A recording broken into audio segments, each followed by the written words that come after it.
Hallo und herzlich willkommen. Ich begrüße dich zu meinem neuen Video. Schön, dass du da bist.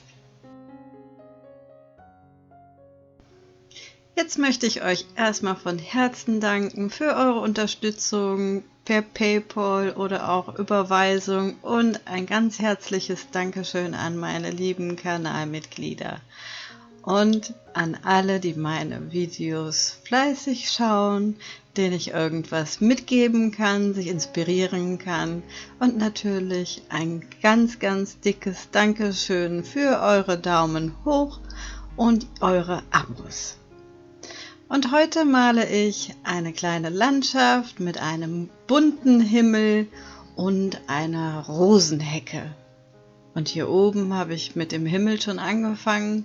Da habe ich erst ein bisschen Weiß aufgelegt und dann Blau dazu genommen. Und jetzt vermische ich Weiß und Blau zu einem natürlichen Himmel. Ich nehme immer ganz wenig Farbe, ich taste mich davor und das empfehle ich dir auch. Das kannst du dann einfacher bewältigen, als hättest du einen Haufen Farbe auf der Leinwand, den du dann nur so hin und her schiebst, und das wird dann nicht so wirklich schön. Also nimm dir Zeit und arbeite mit wenig Farbe von einer Schicht zur nächsten Schicht und baue dein Gemälde auf.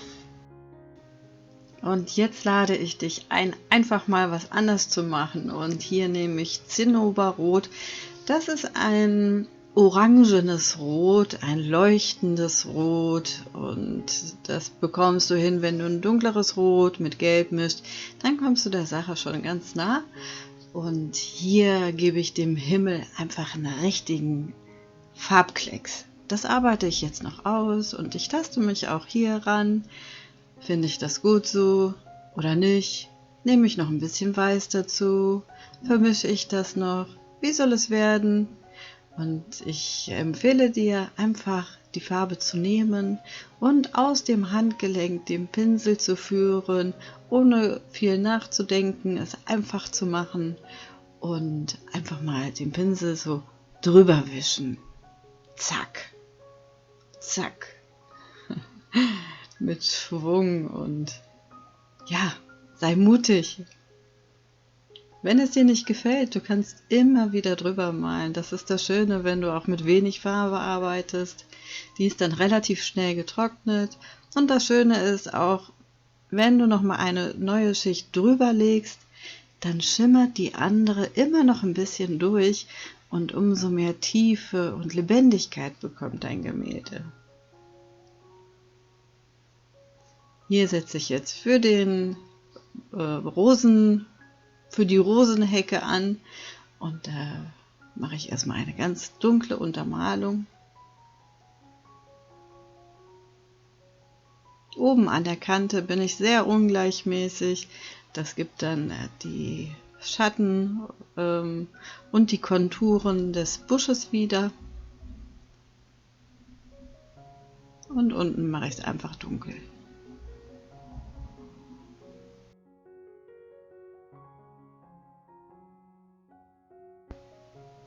Hier mische ich mir ein dunkles Grün, also so ein Olivgrün, und das wird dann die zweite Schicht auf der Rosenhecke, und die tupfe ich jetzt einfach vereinzelt, da ein bisschen und da ein bisschen, und da entstehen dann jetzt Lichter zu den Schatten. Einfach tupfen. Mach dich ganz locker, und hier und da und hier und da.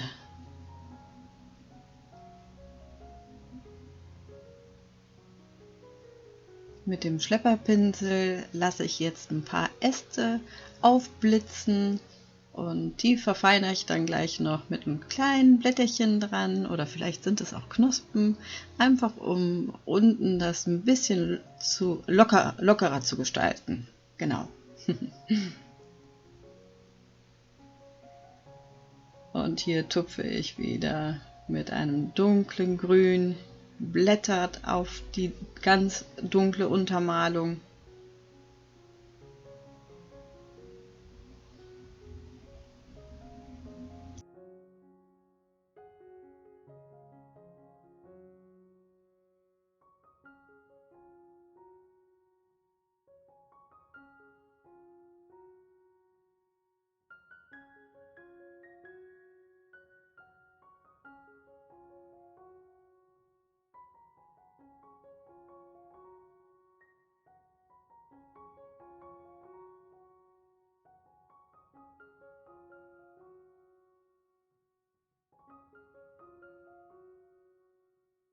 Und hier starte ich mit den Rosen. Dafür nehme ich Pink, also Magenta, und ich nehme nur an der Pinselspitze etwas Farbe und dann male ich immer einen halben Kreis. Und der schließt aber nicht, sondern der eine geht über den anderen.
Das sind wieder so Momente, in denen ich vollkommen abschalten kann, so ähnlich wie bei Gräsermalen, einfach versinken und es geschehen lassen. Es passiert einfach automatisch, du brauchst gar nicht dabei denken und ich hoffe, du kannst richtig schön entspannen dabei und dann entsteht ein Röschen nach dem anderen.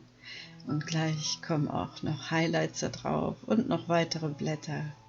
Das wird richtig schön.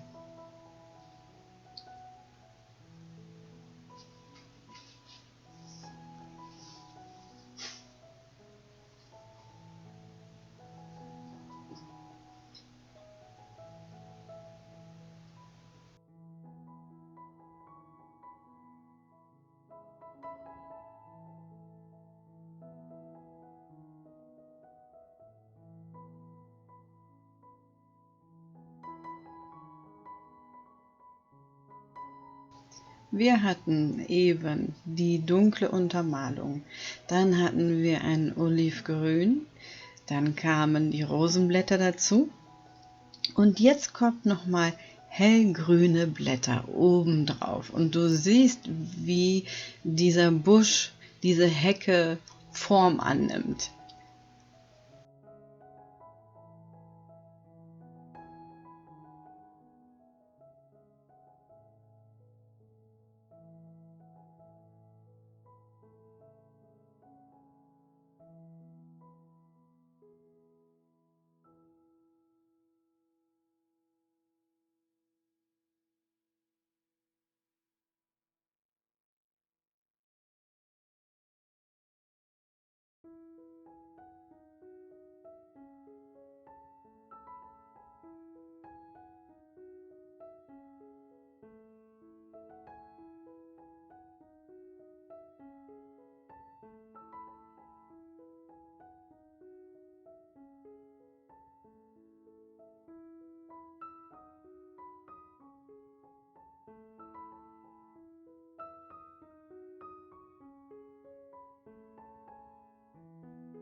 Und jetzt folgt die letzte Schicht auf der Rosenhecke. Jetzt kommen nochmal Highlights auf die Rosen direkt drauf.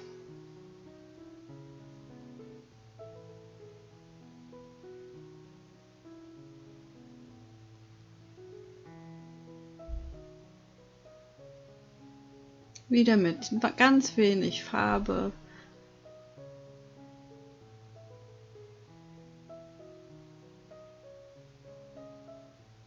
Nur hier und da eine hellere Stelle.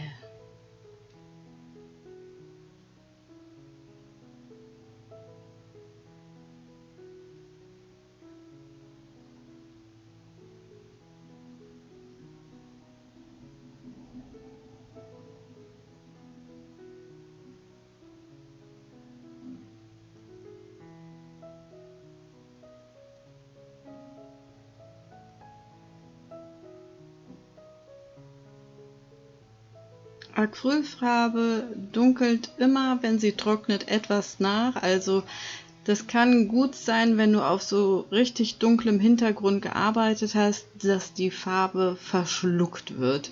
Und dass du dann denkst, das habe ich doch gerade gemalt, warum ist das denn jetzt weg oder warum leuchtet das jetzt nicht mehr? Das ist einfach nur, weil Acrylfarbe nachdunkelt beim Trocknen und deswegen arbeite ich auch so gerne in Schichten. Dann kannst du alles nochmal hervorholen mit Lichtern, Lichtreflexen, Highlights. Und wenn du dein 10. Bild gemalt hast, dann weißt du genau, was ich meine.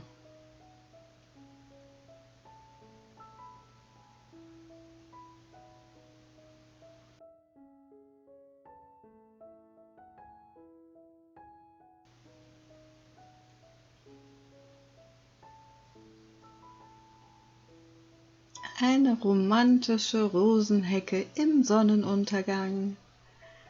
Ach, ich finde, das ist eine richtig schöne Stimmung geworden. Jetzt noch die letzten Highlights auf die Röschen.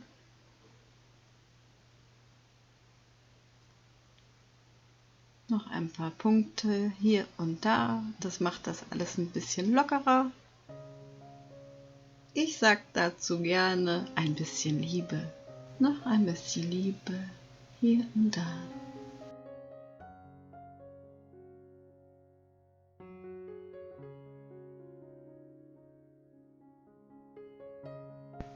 Das Zinnoberrot ist mir jetzt ein bisschen zu kompakt und da setze ich einfach nochmal Gelb oben drauf.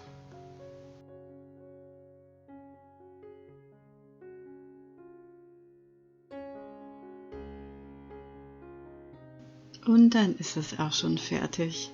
Ich hoffe, dir hat das Video gefallen und du konntest was mitnehmen. Solltest du noch Fragen haben, stell sie mir gerne in die Kommentare. Oben rechts geht's zum nächsten Video. Ich würde mich sehr über deinen Daumen hoch freuen und wenn du meinen Kanal abonnierst. Natürlich freue ich mich auch über eine Kanalmitgliedschaft. Alles Weitere findest du in der Videobeschreibung. Ich wünsche dir alles Liebe und ganz viel Freude bei allem, was du tust. Deine Anke.